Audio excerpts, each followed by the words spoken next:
Good evening, USA Ambassador. Good evening, Chinese ambassador. Great to see you. I'm glad we can meet on this topic about TikTok and how we can figure out this situation. We need to. We need to indeed. Listen, all of our intelligence agencies and our senators and politicians are very concerned that TikTok is allowing China to steal American data. Well, you see, that is not really a problem that we see in our eyes. We use this app TikTok as a platform for people to express themselves, really show their creativity.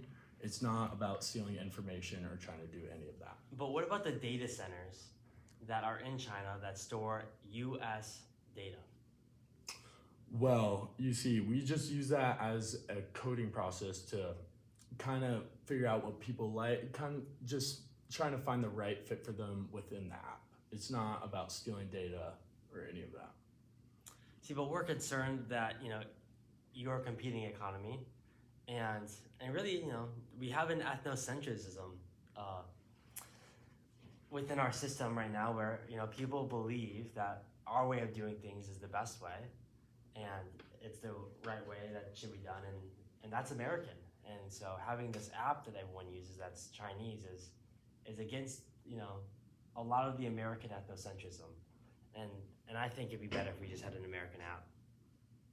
Well, I don't know. It's funny you say that because having this being a non-American app expands it to many different cultures. Because if it was an only American app, it would just be inside the US and other countries and places around the world wouldn't be able to share their creativity like they're able to do since we run it. But they could just use, Instagram, they could use other apps. Like, why is TikTok so important? Well, you see, it kind of adds into the globalization factor, which requires more than open markets and it demands the integration of diverse culture practices. So you really get a mix of everything with us having power over that. But when you control the app, you control how the media is being framed to the American public's perception, which changes things, in the geopolitical context. Well, that could also be a factor into the language differences that often leads to miscommunication and misinterpretation, which can cause confusion, which I can see as cause for you. But again, you could be bringing Chinese propaganda through your app, influencing our Americans, and now, America could be like communist China next. We want to prevent that. Well, actually, I was examining this article earlier today that kind of highlights the relationship between the US and China from 2018 to 2023, highlighting the challenges and tensions arising from the trade wars, the pandemic, technology competition, and the differences and the differing approaches to global issues. It details a significant meeting between the president of Joe Biden and Xi Jinping that aims to calm the waters, mentioning their commitment to dialogue and cooperation on a variety of issues, including military-to-military dialogue, renewable energy, narcotics, artificial intelligence, and scientific cooperation. This account offers a background for understanding how high-level diplomacy works to manage and potentially resolve conflicts, serving as a backdrop for exploration, intercultural communication, and compromisation. That sounds great, but it sounds like you found that on TikTok. I mean, it's more complicated than that. And, the US wants to keep itself very clean and very far away from, communist practices. We love the free markets here. And if you guys can influence what our public's seeing, the news it's getting, its perception, that could be very bad for our Americans, and we want to protect them. Well, you haven't thought about the idea that U.S. and China relationship in 2024 is pretty stabilized.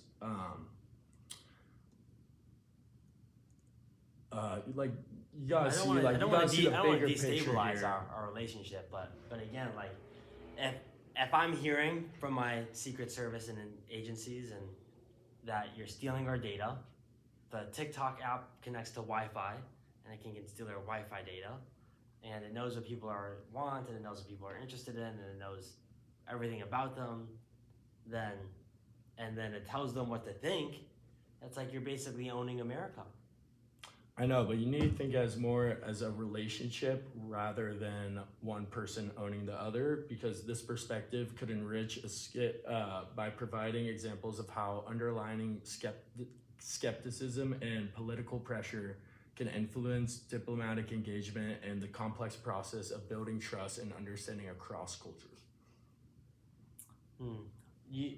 But you know what? I don't really know if people are learning on TikTok.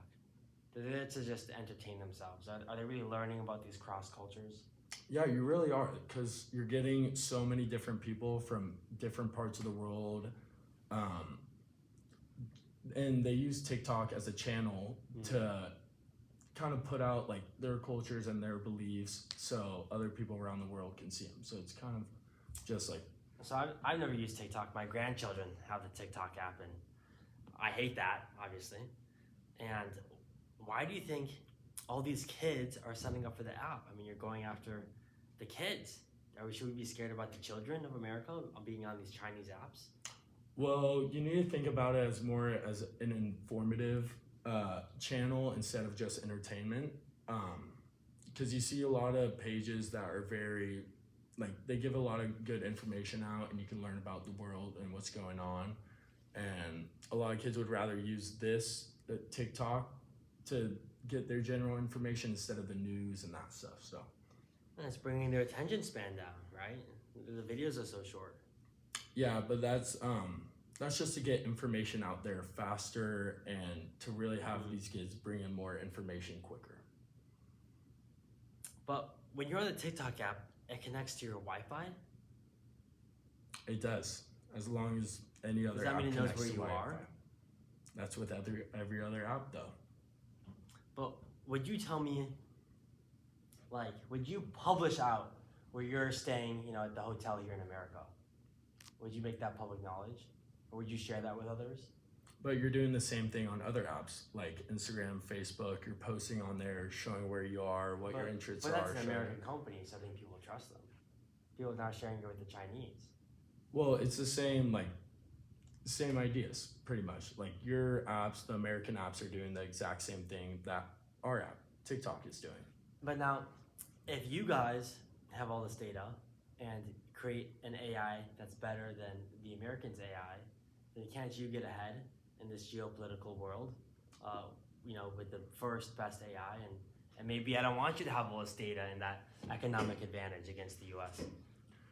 Well, you need to add in the fact of the trade war. And before this interview, I was catching up with this article that provides a detailed analysis of the US-China trade war, explaining the economic and political rationality behind the tariffs and the impact on industries and the broader consequences for global economic activity and GDP.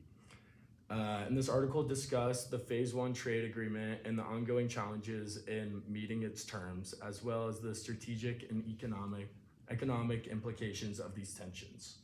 The narrative around the economic competition and retaliation offers a practical case study on how businesses just distribute, can escalate, and the importance of negotiation and compromisation.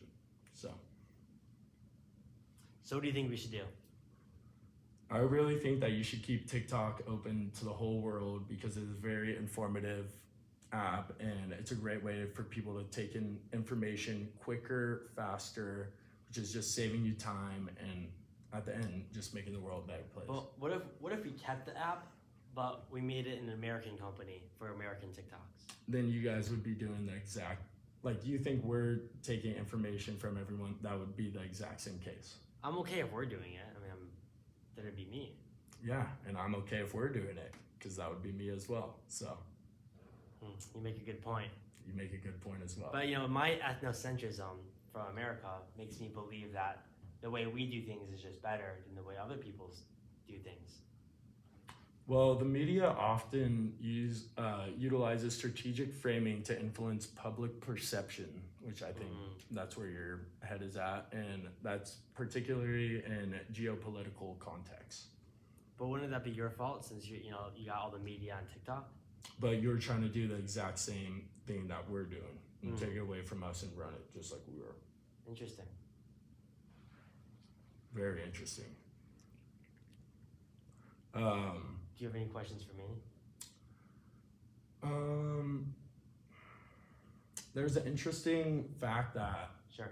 I read earlier today.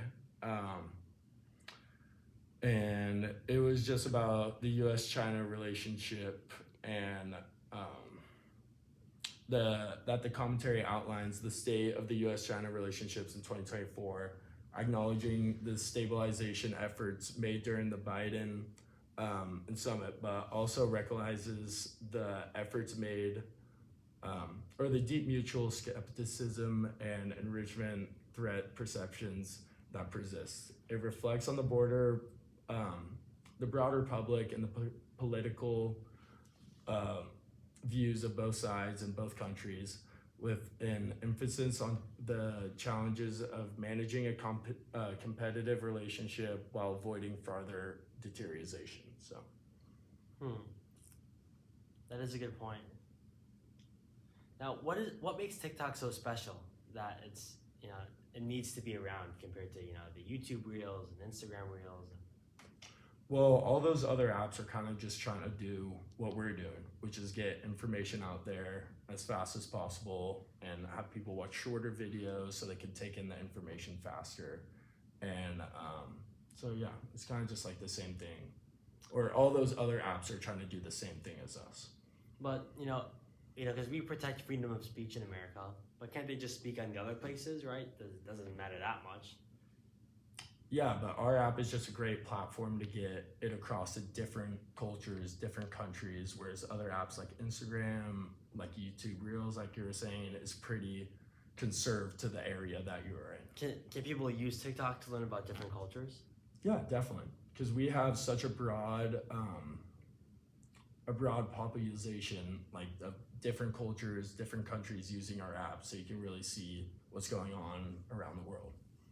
So does that mean potential tourists are learning about coming to America on TikTok? They're also doing that on every other app because they can see what's happening in the U.S. I do like that. And on the news, all that. So it's not like that's kind of hidden information. Well, I'll definitely have to go back to our State Department and make sure we do more research on the global trade implications of a TikTok ban and how that would impact our U.S.-China relationship and how that could impact our world perception, in participating in this larger, global social media network, where people are understanding things about America and Americans are understanding things about other cultures. It's very good to promote cross-cultural understandings, and there's often a barrier just because of the language difference, which really often leads to miscommunication and misinterpretation. Very much confuses people. So I do appreciate that benefit, and just from the U.S. side, we're trying to weigh in the benefits of all of that and the freedom of speech with our worry about just data being stolen and giving China an economic advantage when maybe we want it for ourselves, and the privacy of Americans. Definitely, I completely see that side. I'm very glad we met today and talked about this, and hopefully we can move on in the future and have a conversation. Well, good. Great talking to you. Great talking. Farewell. I just signed into law the national security package that was passed by the House of Representatives this weekend and by the Senate yesterday. It's going to make America safer, it's going to make the world safer, and it continues America's leadership in the world, and everyone knows it. Okay, so on Wednesday morning, President Joe Biden signed into law a bill that could ban TikTok. But it's not like the app is going to disappear from your phones immediately, and there's a few reasons why. First off, what the legislation says is that the Chinese parent company of TikTok, which is called ByteDance, they would have 9 months to sell the app. If they can do that, then there's no problem. TikTok will not disappear, but if they can't do it in that timeline, then it will be banned. So 9 months means the earliest that would happen would be January of 2025. And even then, the president would have the option to extend that by 3 months if it looked like there was progress towards a sale. Then there's the separate avenue of, well, TikTok intends on likely suing the US government over this legislation. That could hold things up if a court decides, well, we're just going to review this and stave off the ban while we take a look at the legal merits of this case. So all of which is to say, TikTok's not going to disappear from your phones immediately, but yes, the threat of TikTok disappearing is certainly out there with the president having signed this bill. Over the last few years, we have invested to keep your data safe and our platform free from outside manipulation. We have committed that we will continue to do so. This legislation, if signed into law, will lead to a ban of TikTok in the United States. This bill gives more power to a handful of other social media companies. It will also take billions of dollars out of the pockets of creators and small businesses. It will put more than 300,000 American jobs at risk, and it will take away your TikTok. Hey guys, get ready with me for class. So today I have my Rhode lip balm that I'm gonna be using. Girl, are you really filming a TikTok right now? Yeah, I love TikTok. No, I know, but didn't you hear it's gonna be banned? Girl, what? Girl, yes. Oh my gosh. No, I know. They just passed like all these laws this morning. Like Joe Biden did this whole talk and everything, and it's gonna be banned. But I love TikTok and I love having it in the US. I love TikTok too. That's so interesting. So wait, where are you from again? I'm from China. Oh my gosh, and you guys use TikTok over there a lot? Yeah, but not like how you guys use it here in America. What do you mean? We use it more for an educational system and science and stuff. Oh, so you guys have different videos. I love Yeah. TikTok because I get to watch videos about clothes and shopping and makeup. Yeah, I've seen a lot of the American TikToks, TikTokers on my TikTok page before. Yeah, all the Like, influencers. Charlie D'Amelio. Oh my gosh, I love Yeah. her. They made a drink about her and everything. That's crazy. Yeah, that's cool. Have you met her before? No, I haven't met her, but I see her all the time on my For You page. That's so Wow. interesting though that you get educational videos. Mm-hmm. I never see those. I always just see things that are going on in the United States. Yeah, it's really cool, honestly. It's kind of sad that, it's getting taken away and everything, but we don't use it as crazy as you guys use it. Really? It's a really big thing over here. A lot of people make money. They even a lot of people quit their jobs to do TikTok as their own job. Really? Yeah. So what are going to happen to all these people once TikTok gets taken away? I don't know. Maybe they'll switch to other platforms like YouTube or things like that, but TikTok is a big source of income for these people. Wow, that's actually crazy. Yeah. That's cool. Yeah. So when you go back to China, do you think you're gonna enjoy using TikTok again? I mean, probably not. TikTok's kind of dead over there, honestly. We use it for school and stuff, but nothing else really. We don't have influencers, so Yeah. yeah. Well, but- while we still have TikTok here, if you ever want me to teach you how to make a video, just let me know. for sure. Maybe I'll take you up on that offer. Yeah. But yeah, what are you gonna do with your free time after TikTok's taken away? I don't know. I mean, I spend so much time on TikTok, but Yeah. I think it'll give me a lot more time to focus on school and other things like that in my actual life. Yeah, that's cool. Yeah. Awesome. I'm so glad that you're hanging out with us over here, though. Oh no, for sure. China's great, but America's so beautiful, and Yeah. know. Well, I would love to visit China someday. Oh, please come on over. Yeah. I'll definitely give you a tour. That would be great. Nice. Well, it was so nice talking to you and seeing you again. Yeah, I loved it. I'll see you Awesome. soon. Okay, bye.